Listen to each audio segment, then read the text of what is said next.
Hello, dear children. Welcome. Today, I would like to tell you some stories from my youth.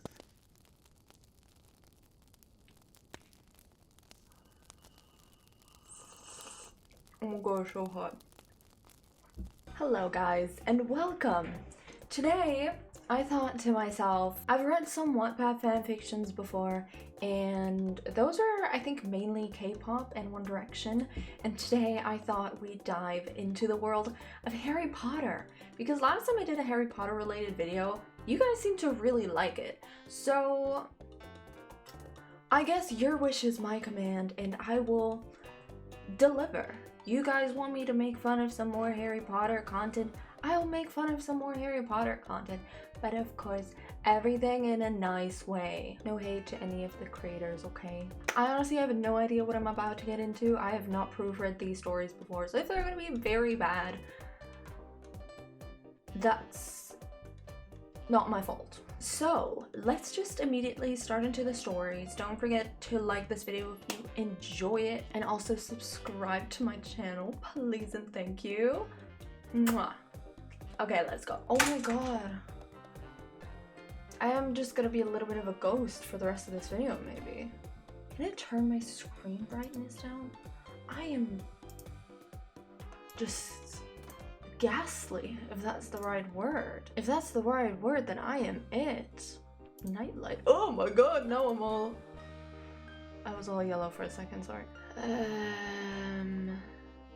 Okay, I can't get my screen brightness down, so you'll just have to deal with me being a little bit of a ghost storyteller today, okay? It is what it is, I can't help it. So I found this one, which is Harry Potter one-shots. I thought we'd do one-shots because I feel like whole stories would take too much time to get really into. And guys, it's exam season. I've got no time to be reading 200 pages long Wattpad stories, alright, so we're gonna do one-shots today, because that also means we get to do multiple characters, and this one is the one we're gonna read, so shout out to this person. It's got 50 parts, which is crazy, and apparently reading all of it would take 9 hours, so we're not gonna do that. I'm just gonna pick some out, whichever name really catches my eye, I guess, and hopefully we'll have a good laugh or something, or just have fun reading them. Maybe they'll be really good and I'll get super invested. Anyways, this one's called Fred Weasley teasing his Hufflepuff significant other. I'm Hufflepuff, so you know what? I think I'm gonna go with this. I don't know what the HC means. What's HC? Is it headcanon? But I feel like, I don't know what I feel like. I also don't know who's who. Oh, it is FW's Fred Weasley. I don't know what I thought it would be, but yes, that makes sense. We've got George, we've got Ron. Honestly, guys, I need to read at least one Ron one, because like, I love him. Okay. I am yapping so much. I'm just gonna click on the Hufflepuff story now. Let me get into my best reader voice, okay? I don't actually drink like this, guys, okay? Alrighty, Fred's a git sometimes. Oh, this is very British. I'm not gonna do a British accent for this entire video. If you do want to see me do a British accent, though, you should follow my Twitch, because I play Sunhaven at the moment, and I give way too many characters a British accent. We all know and love him, but this boy could tease you for hours. Give him a topic, and he will go on about it. If you're shorter than him, even if you're relatively tall, he'd tease you about being short, since he literally towers over everyone. How's the weather down there, Hufflepuff? You'd roll your eyes. I would. But apparently I don't. I don't know. Or maybe it's just like, if you were in the situation, you would be rolling your eyes at him right now. Quite fine, actually. Can't you tell with your head in the clouds? He'd tease you if you fell for one of his pranks. That was an epic prank. Epic prank. How's the weather down there? Holy shit! Epic prank! One day, you'd walk into the Gryffindor Common absolute livid, and searching for the Weasley who dyed your hair bright yellow. Oh my god, guys, that reminds me, today might actually be the last video that you see me with this hair, because I've got a hairdresser's appointment tomorrow, and I might be getting my hair dyed. Ooh! I guess reveal next video. What, love? It's your house colors. I thought you'd like it. You wouldn't talk to him for a few days after that, just to punish him for being an idiot. He'd tease you for that too. If that's all he does, I'd be so pissed with him at some point. Also, you're a witch. Can't you just do a little whoosh and dye your hair back? Oh, come on, love. You know you can't resist me for long. Which only made you more determined to have him wait it out. You'll be begging for forgiveness soon, Weasley, you'd smirk. Days would pass until he finally gave in. Wait, I thought we weren't talking to him. Why are we even replying? Guys, I don't want to share this on Facebook. What? He's telling me to share it on Facebook. I don't want, okay. He'd open doors for you, clear paths in the hall for you, everything. He'd even make your plate at dinner with all your favorites. See, Hufflepuff, I'm actually a wonderful boyfriend, he says to the entirety of the Hufflepuffs. Every single one of those like 100 people in the house, they're all feeling like he's talking to them. They're like, oh my god, he's so right. What the fuck? Like, I wanna date him now too. It was only a matter of time before he gave in and forgave him. And that was that story. Alright. I guess that was cool. He, like, teased us, and we were mad at him. So I really like that story. These are all, this is so COVID core, like the Harry Potter, what? The Harry Styles, the Harry Styles song titles, like, as the title of the story. I can talk. Right, let's see. Treat people with kindness. Oh my god, this one's a lot longer. Well, I'm ready to be romanced, Ron. There's some warnings here. Ron being the cutest thing to bless the earth. Oh, so real, wow. Pansy being a bitch. No intentional Pansy slander, girl. You just said she's a bitch. But okay. Draco being insufferably mean. Also, some low-key Slytherin slander, but it's just Pansy and Draco. Oh, well, if it's just them, then who cares, you know, right? You trudged through the hallways, down the dungeons, and to potions class, groaning internally as you thought of facing Snape's sour attitude. Have you guys ever groaned internally? You ever walk down and you're like, and, because it's internal. Can't even hear anything. Right. You enter the classroom with your books clutched to your chest, fighting the urge to roll your eyes as Snape stopped talking to wait for you to take your seat, inevitably leaving all eyes trained on you as you settled in your chair. You sighed. I think I'm not holding my books anymore now. You didn't even take the time to acknowledge your potions partner, Ron Weasley, who placed a comforting hand on your back. Oh my god, what? You alright? He chuckled lightly, his low voice just quiet enough to not attract any attention. Can I speak? I'm fine. I'm fine. You nodded your head, the comfort from him leaving you a bit embarrassed. Oh my god, I'm just literally blushing in my potion seat. Ron Weasley was quite possibly the kindest person you had ever met. He was sweet and warm and always took the time to ask you how you were. Wow, that is something no one else would do. I've never had anyone ask me how I am, so I would fall in love instantly. It was something you always kept close to your heart. You asked me how I am. As introverted as you were, real, you found it so much more enjoyable to keep to yourself. What? I thought that was gonna be like a contradiction after. Like, oh, as introverted as you were, you still could talk to him for hours. No, it's just like, yeah, you're introverted and this is proof. You held a small group of friends close to your heart. I'm holding them all.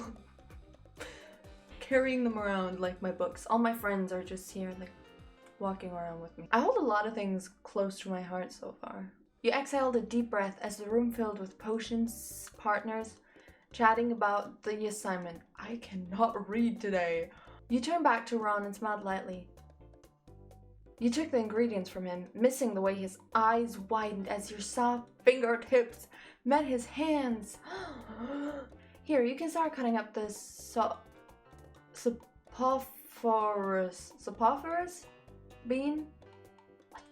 You found yourself admiring him several times throughout the day. No class, staring at his adorable side profile and the way his lips curved into a smile. Who the fuck is slamming doors in this house? You stepped away from your desk as you noticed you were in need of your last ingredient. Your eyes remained on Ron as you walked forward, but you were immediately met with the chilling sensation of liquid soaking through your robes. You glanced up quickly. Pansy's hand flew to her mouth as she laughed loudly, the glass in her hand completely empty as its contents soaked through your shirt. Watch where you're going next time, yeah? She tilted her head, the snarky comment dripping from her lips like a venom.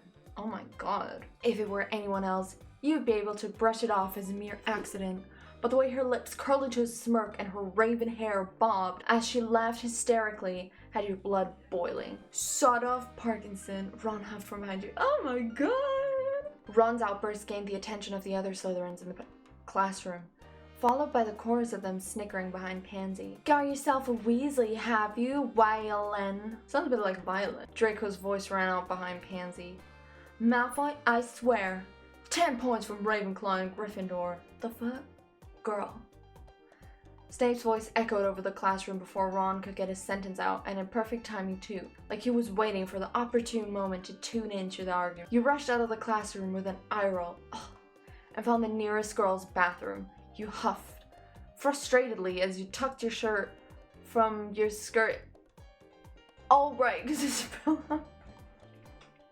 I was so confused. I forgot she spilled something on us, and I was like, why am I taking my clothes off? YN? You looked up at the sound of Hermione entering the bathroom. She found you quickly by the sinks, frowning apologetically at you as she noticed your shirt. I've got it, she sighed, grabbing her wand and muttering a spell. Oh, thank God. Someone remembers we can do witchcraft. You sighed thankfully before glancing up at Hermione with a small smile. Thank you. You found yourself fitting in nicely with the trio over the next week. Hermione had let it slip to you that it was Ron's idea to include you in their circle. Are we surprised? They were extremely warm and welcoming, aiding you in taking your mind of things like Pansy or your failed potions assignment. But whether he knew it or not, Ron had taken up the role of being your personal comfort zone. Oh my god. It was almost inevitable for his hands to rest on your back or shoulders as he talked to you. You figured it was normal to him, being so physically affectionate, since he came from a large family. What does that have to do with anything? I don't think you have to be from a large family to be physically affectionate, or the other way around. You might even be less physically affectionate because people, you know, and you just kind of want your peace. I don't know. We need some way to stage to Lulu that he doesn't have feelings for us. He made you feel comfortable, and step by step, he was earning his place in your sacred circle. Oh my god. I will also have to carry him around close to my heart now. It was around 3 on a Saturday afternoon. Students roamed the castle in their own clothing, as opposed to everyone else's clothing, because usually they just mix and match, you know. You were indulging a book when you heard someone clear their throat behind you. Surprise. Ron chuckled as you turned to face him. He was sporting a Henley shirt and a denim jacket and held a small bouquet of arranged flowers in his hands. What's this for? I'm taking you out. Ron shoved his hands in his pockets. It's a Saturday, and no one should be tucked away inside when a butterbeer is waiting for them. In a moment of adrenaline, you leaned forward to press a kiss to Ron's cheek, pulling back to watch his cheeks flush before you rushed up to your dorm to grab your coat. Ron's laughter filled your ears as you entered the 3 broomsticks. You ordered 2 butterbeers before you sat down together at a table tucked away in the corner. A giddy smile still laid on Ron's lips as you sat down. You giggled as you watched him trying to compose himself before you took a sip of his butterbeer. It wasn't long before you had both finished a second butterbeer, Ron noticed the way you kept glancing out the window and smiled at how you were itching to go to Honeyjuice just as much as he was. As the two of you rose to leave the three broomsticks, you sighed into the cool breeze that swept past you as Ron held the door open for you to exit. Bloody hell, you heard Ron mumble. Looking up, you saw Pansy, Draco, and Blaze approaching the two of you. They were snickering amongst themselves. Suddenly, you felt Ron's hand slip in yours, threading his fingers between your own. Your breath hitched at the content, and you wanted to sing and think the feeling of how right it felt, but you saw his eyes as the trio approached you. And I can breathe still. Oi, Malfoy. Pansy laughed as she caught sight of you and Ron. Weasley and Wellin sitting in a tree. That's such a good roast. They're in love! Got yourself a boyfriend to protect you now, yeah, Wellin? She quipped. Couldn't handle our teasing, could you? Oh, shut off, Pansy, you scoffed. We all know you'd jump at Malfoy if he gave you the chance. Pansy's eyes went wide, her pale cheeks flushing as she averted her gaze. Draco rolled his eyes, completely unaware of the little crush she had on him. It never seemed to be interest to him, but he scoffed at you nonetheless. Ron chuckled beside you. As you glanced up at him, he was already smiling down at you in awe. Something funny, Weasley? Draco scoffed. You better wipe that smile off your face before I hex you. Ron raised his brows. Yeah, something is funny, Malfoy, the sissy dishing out threat. Draco was seething. You little... What was that? I couldn't hear you over the centuries of inbreeding, you pure blood nutter. Jesus! You think because you got a girl in your arms, suddenly you're somebody, Weaselby? Draco spat. And dirty blooded filth, no doubt. Excuse me! Call her filth again, and I swear to Godric. Who's Godric? I will kill you, Malfoy. Oh my god. A teary-eyed Pansy tugged on Draco's arm while Blaze clapped his hand on his shoulder, bored of the argument and silently wishing to return to the castle. Draco huffed at Ron before he took a step back and trudged off with his friends. This isn't over, Weasley. That was really attractive, he chuckled out an exhale. No one has ever stood up for me like that. Ron smiled sheepishly at your compliment, feeling the giddiness return to his chest. But he rode the high of adrenaline still coursing through his veins. He pulled his hand from your grasp to cup your face in his hands. You deserve to be treated with kindness, and anyone who thinks otherwise is a downright git. He shook his head. Kiss me? Oh my god, we're forward. Slay. Ron exhaled a breathy laugh before connecting his lips to your own. You were immediately met with an overwhelming, blissful feeling. Ron felt perfect in every aspect of the world. You were breathless as you pulled apart. Eyes still closed as you let the feeling of his lips sink into your memory. Ron had immediately opened his eyes to look at you, wanting to see a reaction from the beginning. So, you smiled at his voice. Attractive, you said? Oh, he said that. Sorry, I got confused because it said you right after that. You laughed as you leaned up to look at him, playfully nudging him with your arm. Very, he smirked, wrapping your arms around his neck as his fell to your waist. His what? Ron hummed, pecking your lips once more. Guess I'll have to stand up for you more often. Well, so, I was planning on reading more stories, but that was a really long one. And I've been recording for 40 minutes now, somehow. And I think that's mostly because I don't know what is wrong with me today. I cannot read. It's not possible. For some reason, I keep stumbling over my words and reading things wrong. And my voice is disappearing. So, my dear children, why am I suddenly British? That was our story time for today. Please leave me a comment if you enjoyed and you want to see me read some more Harry Potter one-shots or other one-shots. I'd be down to read more One Direction too. I think there's some great One Direction ones. I low-key want to read one where we get sold by our mother. But yeah, let me know if you didn't enjoy it. Don't let me know, okay? Also, give this a thumbs up if you enjoyed it or if you like tea. And that doesn't mean give it a thumbs down if you don't like tea. And now please subscribe, follow my Twitch as well if you want to hang out with me there. I stream very irregularly, but I stream sometimes. Head over there, I've got Instagram, I've got everything, it's all down in the description. Go check that out, and I will hopefully see you for another tea time very soon. Alright, bye!